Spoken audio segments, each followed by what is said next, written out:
here live today on Labor Day. We're laboring away. We're in the Mac studio. We're joined today with Colin Raber on the drums. My name is Jason McClellan. This is my brother Ryan McClellan and my dad Dan. And special guest today in studio as well is Zeke McClellan. So we're looking forward to his input. It's probably going to be He's going to know more than me. Yeah, much more knowledgeable than ourselves. So sit right there, get yourself a cup of coffee, and we look forward to sharing our banter with you.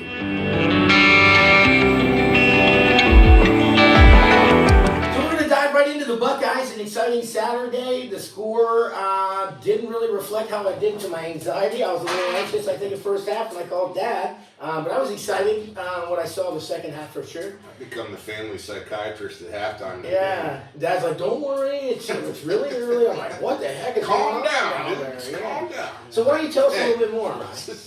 Yeah, and usually it's Dad, honestly. Dad used to be the one freaking out, like, hey, Yeah, the Buckeyes are on, who's calling me? You know better than me. Season's over, guys. Season's done, come on. So yeah, Buckeyes won 52-6. We knew a lot was going to be happening during that first game, a lot of jitters. Ryan Day talked a little bit early in his press conference and had said that there was 5 to 6 new freshman guys who were going to take a step in a role in the horseshoe who have never played before. With the 3 guys up in the offensive line, with McLaughlin coming in, Howard being behind center, Junkins being in there, and even Jeremiah Smith. So a lot of these guys, it's their first time. Yes, they're athletes. Yes, they're stars, but they're going to have a little bit of jitters, and that's kind of what you saw a little bit with some of those drops, easy pitching catches, and it happens. But Ryan Day was very impressed with the way Jim Knowles' defense handled themselves. One thing that Ryan Day had made an exception was that Akron's head coach wanted to get the ball out quick. He knew that he had to get the ball out quick because of the defensive line, the DBs, the linebackers, everyone plays fast. So we've seen that, we knew that happened, but it just didn't show up on paper, unfortunately for Akron. Not putting Akron down at all. Their defense has gotten a lot better in the last couple of years. They've given up 474 points back in 2001. 2002, they gave up 402. Last year, they gave up 336 points per game. Defense that's going in the better route. Yes, they're in the MAC, but nowadays with the NIL and the way transfer portal is working, it's getting a lot more athletic, a lot more talent. Let me add this. Akron is being picked to compete for a title in the MAC. Okay, I like that idea. So, I mean, they are being picked as a contender. You don't really know until they get into the MAC play. Sure. I think Ohio State really helped them out, though. They had 3 mistakes on the first offensive series. Yeah. Nerves. Then the next defensive series, there was a personal foul. It was a 15-yard penalty. Yeah. And it, I don't know. But what's that? Is it Tuamala? How do you say his last name? Tuamala. He is a dude. Tua Moa. Yeah, he's a dude. Tua Moalau. Apologies. No. I'm working on it. Apologies, JT. He is definitely a dude. I just call him JT. Yeah. Hey, JT, I was very impressed with what I saw. Love you, man. But, I mean, I think against an opponent like Akron, I would have liked to see a little bit more discipline from Ohio State, regardless of... Don't downplay that opponent. I think they were a lot better than you think. Yeah, but we can't make the same... We can't, Once you get into 3 mistakes in this first offensive series. Yeah, but dude, here, let me say this before we let him go on. In college football, they don't have the luxury of having scrimmages before the season starts with another team. This is true. So they only play each other, or the defense plays the offense every day in practice at the end, and that's all they know. So the defense knows their plays, the offense knows so they're not really getting a real look at what a real game situation is like. You have all these new players thrown into the mix. It took them a series or 2 to calm down and then start playing, and that's exactly what happened. Well, what about running the ball? Because Tavion Henderson only had 1 carry. With 8 seconds left in the first quarter, he only had 1 carry. Yeah, so... Funny you bring that up. So Henderson ended the day with 8 carries for 65 yards. Yeah. We knew going into week 1, Henderson and bringing in Junkins, who was the lead-in rusher in the SEC last year, we didn't know what was going to happen. We didn't know how it was going to look. Henderson did look really good, and I had a conversation with Dad yesterday. I said, he looked explosive. He looks more like the Ohio State running back that we're used to than Junkins. He did look good. But Junkins, I think Ryan Day even touched on it in his press conference, Junkins was averaging 4.5 yards a carry in the first half, where Henderson was averaging 6.1. Yeah. Henderson did get the first series behind Howard. Yeah. Junkins came in the second. I think we're going to see a lot of that, especially in the next 2 games against Western Michigan and Marshall coming up later in the year. We're going to see they're trying to figure out who they are. So you think they just were figuring out? They know. Yeah, I think they're just trying to figure out, who gels well with who the best. Yeah, that's a Brian Day knows what he has in Henderson. He's not sure what he's got in Junkins. Speaking of Ryan, So that's why the playing difference in the first half. They wanted to get him used to the system, their system. that makes sense. Get him involved quick, make him feel part of the team, and then move on. Maybe not freak out right away. Right. Yeah. Let's pick it up and move on. The cool thing I wrote down that stuck out to me, I didn't realize Ryan Day was a quarterback at the University of New Hampshire when Chip Kelly was the offense coordinator. Yeah, they So- highlighted that during the game. And they've been together. For a long time, they've been so friends. Philadelphia Eagles? There's a Yeah. couple images I want to share. 49ers. Yeah, we'll throw some- 49ers and the Eagles. And now the Eagles. situations are reversed, but those guys have been together long enough where you kind of understand each other. You're thinking the same thing, he's thinking at the same time. That kind of confirmed what we were talking about last week. Well, Chip's the old guy now. You know what I mean? He's the old guy that they're bouncing things off of. Okay. But he's just happy to be coaching ball. You can tell he's living his life, man. Yeah, he just likes to do He's that. living life. Too, for sure. And so I think it's a great combination, and I don't expect it to change unless somebody offers him a lot of money. Yeah. And the one thing I liked about it was I think this is one of the first times he was in the box. Yeah. A lot of times he's on the field. Good point. So it's a different It might have been his first time in it. it's a different angle. So when you have different angles of a view of football, Yeah. you see different things. The all-22 is the best. And the guy, Really is a the minded best guy seat in like the house. him, being able to see things up there Yeah. is gonna help tremendously. And another thing I want to point out is Ryan Day made it a point. He said this is the first time that I think that he's been with Ohio State that after he gave the reins for the offensive calls, he's actually able to take an iPad during the game and watch stuff. Mhm. As a head coach, he's able to take those responsibilities and look at other options that he wasn't used to doing, Yeah. which is going to be able to see him things that are working and he sees that Chip Kelly might be focusing on up there. It's nothing but up. It's only up from here. It's a great addition. It is. So when we look back into the game, and I'm gonna touch base a little bit about some stats here. Will Howard was 17 for 28, 228 yards for 3 TDs. I talked to Dad earlier this week about it. He looked poised in the pocket. Accuracy was there. He had those 28 game starts. He was used to being in games. He was used to being able for the pressure. Mm-hmm. But there was no pressure like playing in the horseshoe. I feel like that he was used to. No. I think it was. I thought he ran the ball well. I thought he'd run the ball, and I was like, man, this dude is huge. He does look big. When I saw him at the spring game, I was like, wow, Yeah, he's huge. he's huge nowadays. No, you can look at him compared to even the rest of the players. That's kind of like the eye test lie. He's a Josh Allen. He's a Josh Allen structured body. Show some of those. Yeah, the qualities of Josh Allen. I like what I see. But back to what you were saying, there were 102,000 people there, so that Yeah. is a different experience for him at the horseshoe. Oh, you mean Kansas State didn't carry that many? I don't know if they hit the. We'll throw that up there, but 6 I don't digits. know off the top of my head how often they get that 100+ fans. And this We're was at for Ohio Akron. State. We're Yeah. Ohio State, yeah. Well, I think they're capable of what, 106? They did some expansions because the spring game draws them in there. They're max capacity. Yeah. And all the Buckeye fans are like, we needed more They're seating. beating at the gate, trying to get We in. need more seating. The spring game. So a lot 52-6. We look at that score and we're like, wow, not a tough opponent to go against. But you got to look at some of the upsides of the things that actually were the takeaway. We had 10 freshmen that played in that game. We had 70 players play a snap. Ryan Day picked back up on that in a press conference. He said, out of that 70 players, we're preparing for a 12, 15 game schedule. That's why We got to get players in there. They're a step. How many did you say? We had 70 players 70 players played a snap. Wow, That's awesome. that's really great. That's what I like in middle school. If I get 70 of them out there, we don't have 70 of them, but if we did, I'd love to get them out there. That's awesome, man. Yeah. So we'll touch base a little bit. I told you Junkins, he was averaging 4 yards. He ended up with 13 carries for 55 yards and a touchdown. Carnell Tate got himself in the mix again this year. Yeah. We saw some signs of him last year. This year, I think he's going to be even better. Marvin Harrison, when he left, he said Carnell Tate was where he was as a junior, senior, as a freshman last year.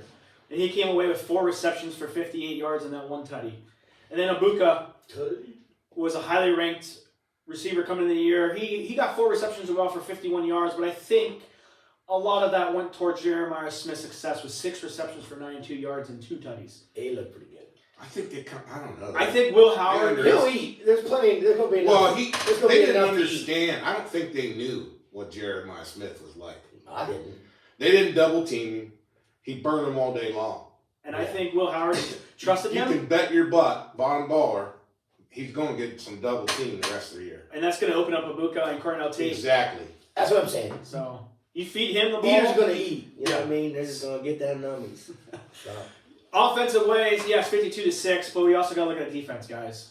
One guy that stood out to me that I didn't think was going to make a big impact was Lathan Ransom. Led the team with 9 tackles, 5 solo, 2 tackles for a loss, 1 touchdown. That fumble recovery he had was a walk-in touchdown, yes, but that dude was all over the field. Ransom was one of those seniors that wanted to come back to make this legendary defense be what it is. You had Hicks step up. He had 6 tackles. He had 1 sack. That linebacker crew is fast. They were missing Simon, so Sonny Styles stepped up. He stepped up last year. He had to step up again as the head caller of that defense. He had 6 tackles as well. And then you have to throw in JT. JT had that 1.5 tackles, and I believe he had 4 tackles as well. Denzel Burke, 4 tackles, 2 solos, and 1 interception. And that interception he had, dude, he picked that dude's bread box. Took it right away from him. That was sick. Oh, that's pretty. That is a NFL caliber That was sick. defensive guy right there. Shouldn't be able to do that at that level. So when we talked last episode about this might be the number 1 defense, Would never happen to me. this is what they did against Akron. Yeah. Now we play Western Michigan next week, and it's a 38.5 spread right now. I like it. I like it too. I think I'm taking it. I want to see what's your guys' predictions. What do you think Ohio State's going to put up against Western Michigan? I think it's going to be 138.5. Yeah, I do too.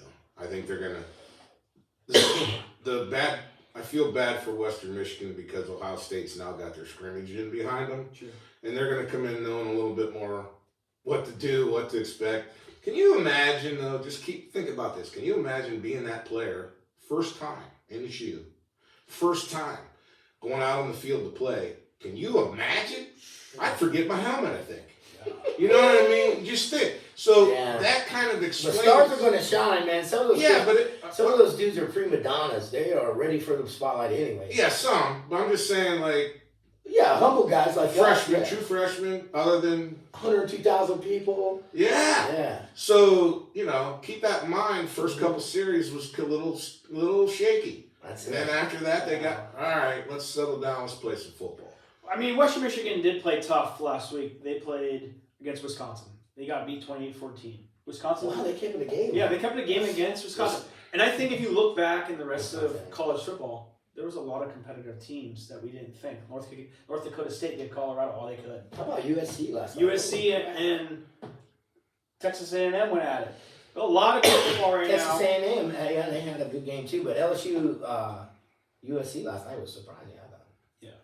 I was surprised by the Big Ten, man. That's some fast football. I was surprised by the outcome. I wasn't surprised at the level of competitiveness on both sides of the ball. Yeah. But I thought that LSU had the more veteran out of the two. I know they were confident. My buddy, shout out to you, Bobby. We were talking about it. He said he was feeling pretty good about it. First time starter for USC, right? At quarterback. Yep.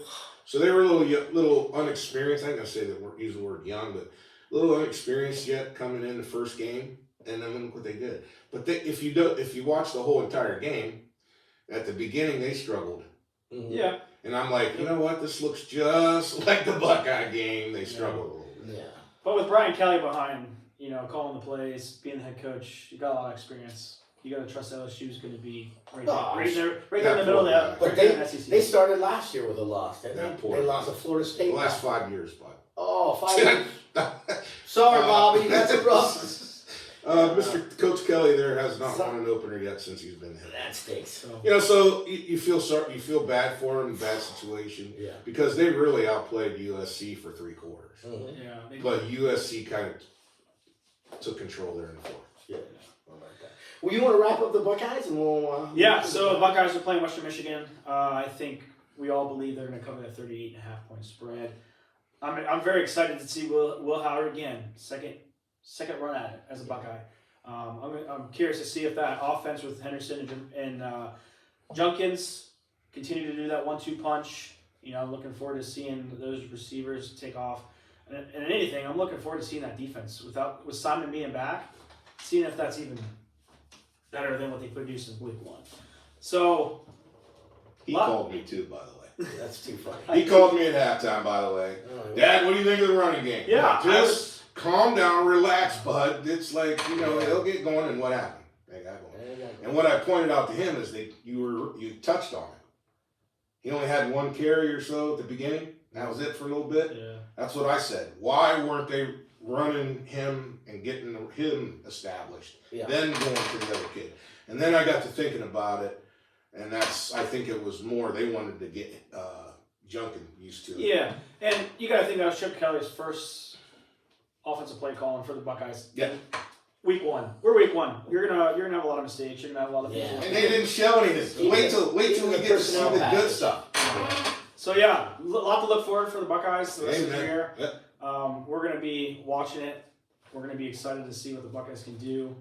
That's it for me from Columbus with the Buckeyes. We're going to go right into Dad with the Cleveland Browns. So Dad, take it away. Game. This is week 1. Week 1. First game. It's going to be at 4:25. They moved the game to the afternoon because it's Tom Brady's first call. Nice. And so it's going to be a national highlighted game. So it'll be the featured one of they usually feature like 3. Don't they? Yeah, definitely. Yeah. Will be the Eastern Let's time go. zone featured game. The Prime Browns time. and Dallas. Not just because Dallas brings we're the America's team stuff, but it's more to do with the Tom Brady being in the booth and the matchup because of the #1 defense of the Browns last year versus a good offense that was, playoff caliber. Sad news, Jim Donovan, the voice of the Browns on the radio for 20 years. Yeah. WKYC Sports anchor. Right. For 25 to 30 years, something like that. He'd been with WKYC. Fell ill. Voice of the Browns. Well, he's been fighting Leukemia? since 2000. He's been fighting leukemia. Yeah. And he beat it, and he beat it, and he beat it, and it came back. And then he aggressively went after it, kind of stepped away a little bit, and then he came back, fought his way back, and now it's come back full force. And he's kind of like resigning. They didn't use the term resign. They said stepping down. Yeah. And so that leaves the door open, but it must not be looking too good because he's stepping completely away.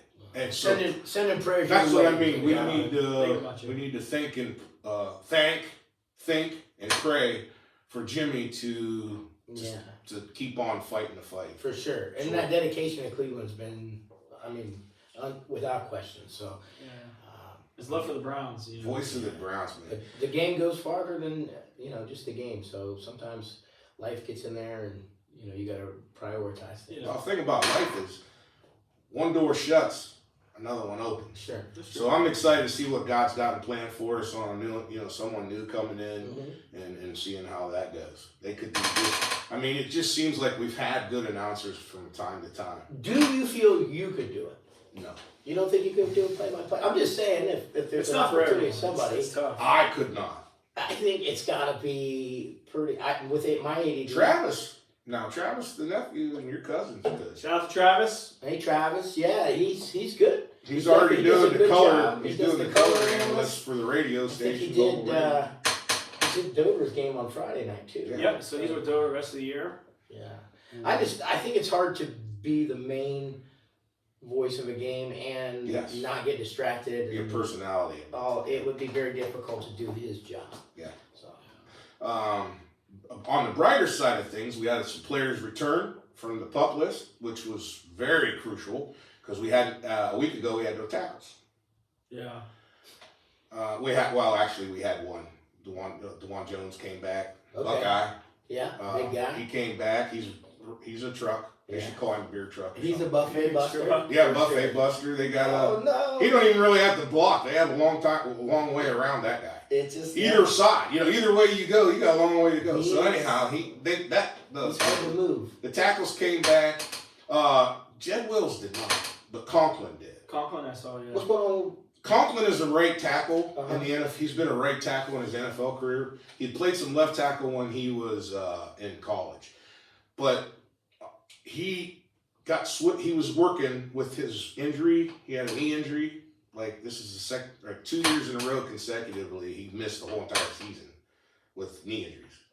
Just being at the wrong place at the wrong time, getting rolled up on. So he finally is healthy, and he's been working hard. And in his rehab, he's been working both sides of the ball, working the slide, that tackle slide. Yeah. And they'll give him some help probably until he gets it down. Gonna do But that. you're going to let Jack Conklin. He's a seasoned veteran, Pro Bowler. So hey, We'll be all right. we'll be fine. Yeah. We'll be fine. He'll get the job done. I don't know what's up with Jed Wills. The Cleveland media don't even know what's up there yet. So we'll find out. That'll be some upcoming things. They also restructured Deshaun Watson's contract for the second time, which freed up $36 million, by the way, Yeah. which gives them a total of $62 million in salary cap they can use. It's crazy, man. I don't think they plan on using it, but it's there because they want to carry it into the next season because of their salary cap is going to take some hits with the. Now, is that something Deshaun Watson's team had to agree to? Too? Oh yeah.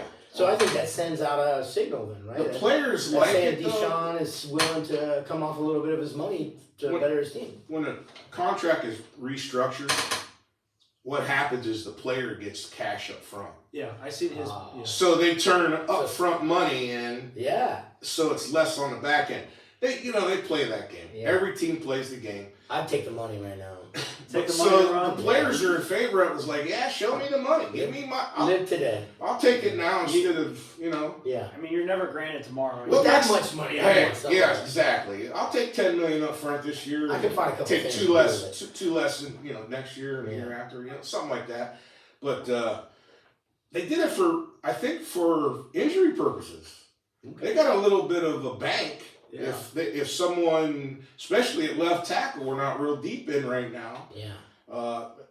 And there's someone out there, say Trent Lane. Yeah, Is he going to re-sign for the 49ers? He still isn't in practice. They're saying it's a little bit tricky, and I don't know what that situation is. I didn't dive into it enough. I just know that he's sitting out, and so I don't know. But I think they have that safety net for injuries piling up, what have you. So I think that's what that was for. Another sad thing to talk about is Nick Chubb is not. He's back on the PUP list, which means that he will miss the first 4 weeks at least. But to that point, when they restructured his contract because of his severe injury, they didn't know what they were going to get. It was only a 12-month. Yeah. It was based on. I'm sorry, not 12 months. It was based on 12 games. So they kind of knew coming in that Chubb's trajectory was not going to hit the first beginning of the season, but so after the 4th week they'll be able to bring him back. So what's going on? I thought I seen a video of him squatting. And It's the cutting. You can't cut. Yeah. And I think I'd rather have him be out for 4 games. Yeah. He's not rushing back to re-injure it again. It's not his first knee injury. Yeah. No, and we want him back 100%. That's for sure. Yeah, that's for sure. Hey, Nick Chubb's the heart and soul of that team, and everybody knows it. And he will be back. Will he be this 100% the same old Nick Chubb? Maybe not, but who cares? Yeah. If we get 80% of what he used to be, it's good enough for me. And good for him. So that's all I got on the Browns. What do you got going on? Well, I say we take a minute. We since there's a lot of negative news there, we might need a little bit of positive news. Let's take a break and go to our sister Danielle for her Danielle's Daily Dose. And she's going to shine some light for us. Give us some good news in the world of sports. So what's going on, Danielle? What do you have for us today? Well, we're going to talk about our Ohio State running back, Trayvon Henderson. We're going to touch on him. Awesome. So what about him? What can you tell us, Danielle? Well, I'm here to tell you that he was openly about his faith at his football camp, and that he provided the T-shirts and the wristbands. Like the wristband said that walk by faith, and that his T-shirts said that Jesus won on their shirts that they wore. And just it led me through everything right there on the Ohio State campus. That just things were being touched as with especially our tight end G. Yeah. I've seen that, he was preaching right there, and I've seen the ice master abroad, so I thought that was pretty cool myself.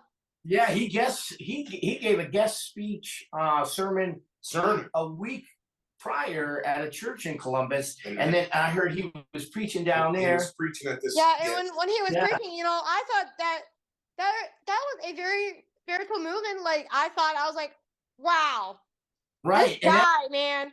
Ohio State's football team, right? That was a lot of other college students. Yeah. Yep. I think that's pretty awesome.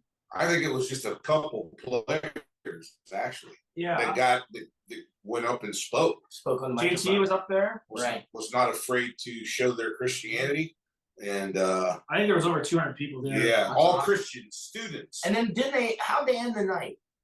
What did they do?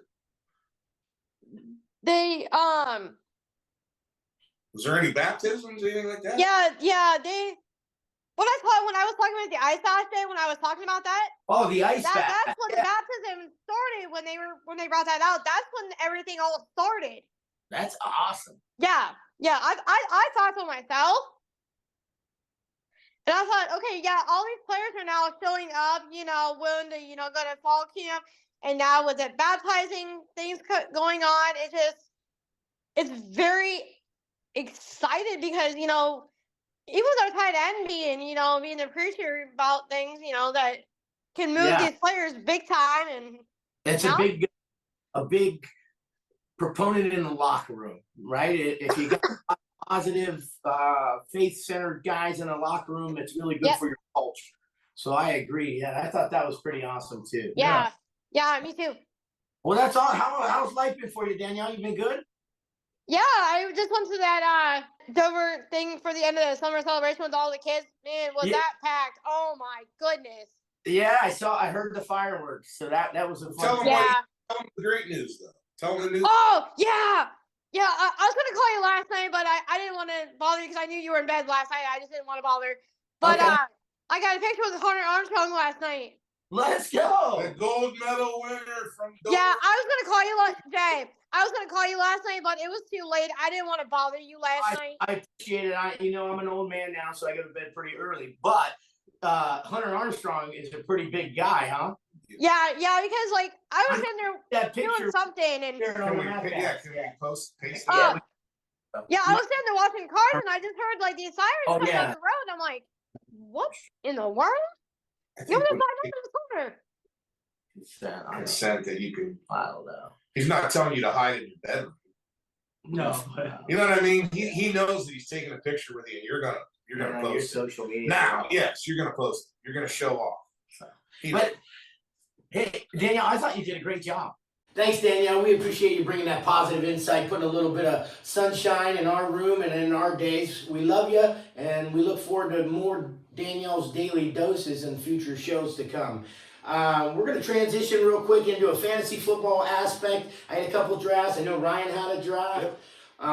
Always a great time to get together with family, sometimes friends, whoever. I don't even call half the guys friends in my one league, but for the most part, acquaintances. Yes, yeah, but it's a good time, and it's fun to start talking about football, and I think it makes you a fan of the whole league, and different types of those things. So I kind of wanted to dive into where I saw some of the first round draft picks go. Your pick, number one, Dad. Who are you taking? In a fan, just hypothetically speaking. I'm taking the 49ers running back. Christian McCaffrey. Well, that's a pretty good pick, and that is actually a consensus. Everybody says he's the number one. Obviously. What about you're in a 10-man league, okay? Comes back to you, and that would be like the 20th pick. What do you think? Right? Did I do that math right? So you're right around Josh Allen, Jalen Hurts, Cooper Kupp. I'm taking Jamar Chase. Jamar Chase. Okay. Well, he would. That is if he's there. I don't think he's Yeah. going to be there because that was Do you your think fifth that year. many receivers are going to go quickly? I do. Yeah. I do. Justin Jefferson. Well, Like, here's Yeah. the first top 8. Christian McCaffrey, C.D. Lamb, Tyreek Hill, Yeah. Ahmad Rod St. Brown, Yeah. Jamar Chase, Brees Hall, Bijan Robinson, and Justin Jefferson. Those are the top 8. So you figure by the time you're coming back around on the snake draft, you're a little bit farther down. Sure. Yep. I'm probably going to take Amari Cooper then. Okay. Okay. Going to Homer. I love people in the league that. Plus, that's a great pick. Did it? He's a good receiver in the league. I'm a little nervous just because we need to see that from Deshaun. Yeah. I think. And I actually, being a Buckeye fan, I would go with Marvin Harrison Jr. If Marvin Harrison's there, I'm picking him. Really? I Let's see mean- where he's at down here. Well, he's going to be right around 15. Him or right now. Neighbors. I think I have done 4 fantasy drafts. I'm in 5 leagues. One's a dynasty. I have St. Brown. I've taken my first pick. Okay. I've been from 3rd to 9th, I Yeah. think. And somehow I've got St. Brown in 3 of those. I love him. I love what he did last year. I think he's going to be up there in the top I 5 agree. receivers. And then came around the 2nd round. I'm really high in fantasy for rookie receivers. We've seen what Jamar Chase has done. Justin Jefferson's done. I think Marvin Harrison Jr. is going to pick up from those guys. And I like Malik Neighbors. If you look at Wilson, what he did last year without Aaron Rodgers, why can't Neighbors do that? Same caliber receiver, talented, came from LSU, fast. Yeah. Great hands, great route running. So I love Marvin Harrison or Neighbors there. in the Yeah. second pick. Everybody loves their roster before the season starts. Oh, of course. Of course. Yeah. You're looking at your roster, you're like, yeah, I'm set. Mhm. And then week 1 goes, and then there goes your whole league. Although I feel like last night or yesterday, I lost the league right off the rip off my first round pick. I took, by the time it got to me, I think it was 6th or 7th pick. By the time it got to me, I had all these preparations, and I just was like, I got to go quarterback. So I went Richardson from Indianapolis. Now, I know last year was his rookie year. He got he's injury prone. He got hurt. He's a dual threat quarterback. But I don't think this is a 2 quarterback league, but I think I kind of blew it. But we'll see what happens. I mean, There's probably a lot of free agencies, though. there's going to be some stuff. Yeah, So, I can figure it Don't all worry out. about it. You got it. You'll figure it I'll out. take it. And then lastly, I just kind of wanted to wrap up with some local high school football scores. Fairless got the win over Tusky Valley. We know that Steubenville ended up winning at New Philly. It was a hard-fought battle, the whole game, really. It was just a drag-out fight. Unfortunately for the Quakers, we didn't come out on top this time. And then across the river, Dover had a pretty good game too against Canton South. Matt Dennison, big shout out to him. It looks like there's some positive stuff in the local football. Yeah. I'm excited to have it back. The coverage has been unreal. Like, you can watch so many local high school football games on YouTube. That's great for kids, school programs, everything.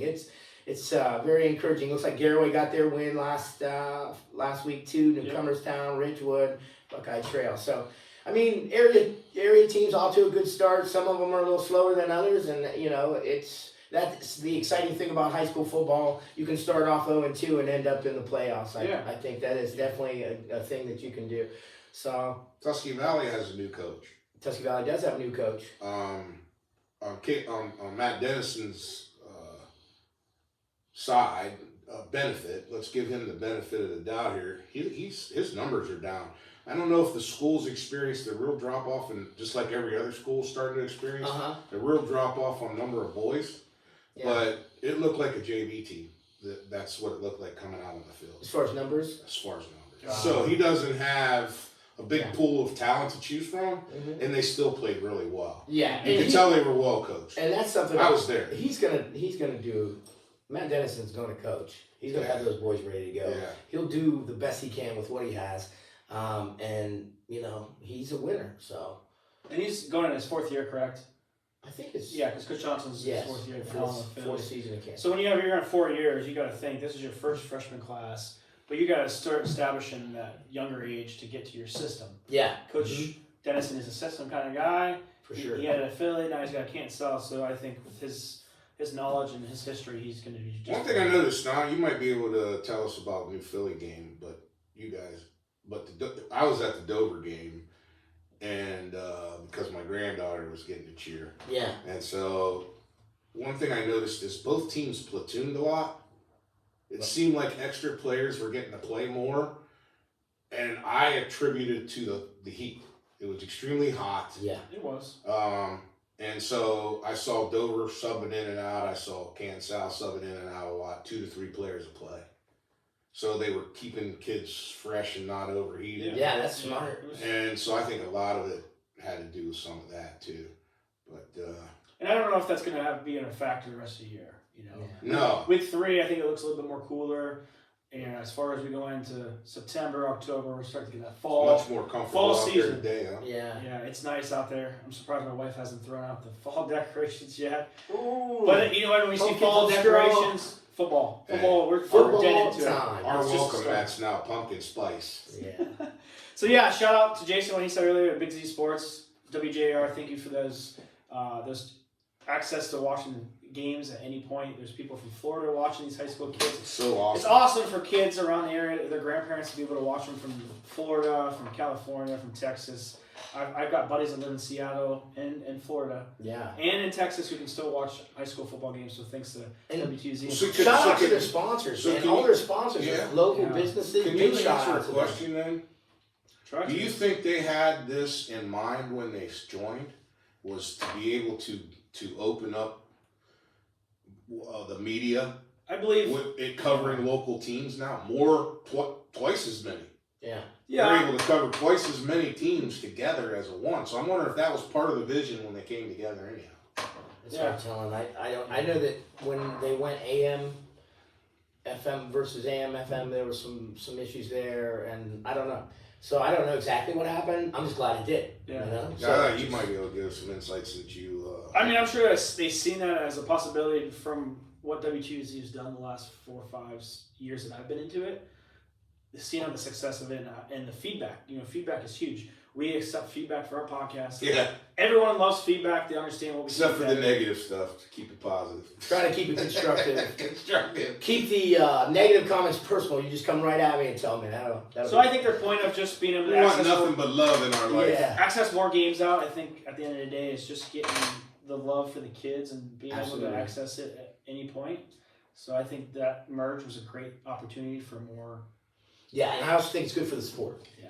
So. 'Cause And they don't just do football. They do football, basketball, softball, Yeah. cross country. Right. They try to get every single sport involved They do. They for do the a nice kids, job. for families, because they're just like us. They love sports. They love broadcasting it. They're naturals at it. And at the end of the day, it's the kids.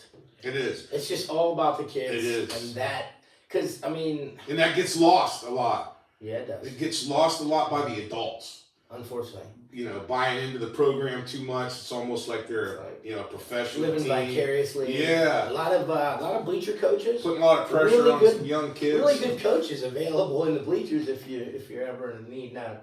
But I mean, there's nothing like, love and support, seeing kids, families come to watch it's a family event, especially in our area. Think about the kids involved. Yeah. Cheerleaders, football players, band members, Yeah. the boys on the sideline, ball boys. Yeah, water boy. Quaker ladies coming in and stocking the concession stand, running the concession. It takes a whole village of It people to make takes that a happen. large Our amount- chain gang is probably one of the most under oldest. They're the most underappreciated. I think. Underappreciated. But these guys are the greatest. They've been there forever. Yeah. They are staples in the community, staples of the school, and those are the guys carrying the change for you. So I hope they never get rid of the change because of those dudes themselves.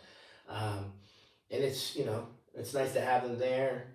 And so yeah, it's football's here, and I'm glad we were able to get the chance to do this on Labor Day. On Labor Day. Hopefully we'll get it edited out, and please be patient with that too. It takes a little while for us to figure out how that's done. And Ryan's got a tall order on making us look good. So with that, we'll take you out. We appreciate it. Thanks for joining us. See you next time. Hit the subscribe button. Hit that like and subscribe.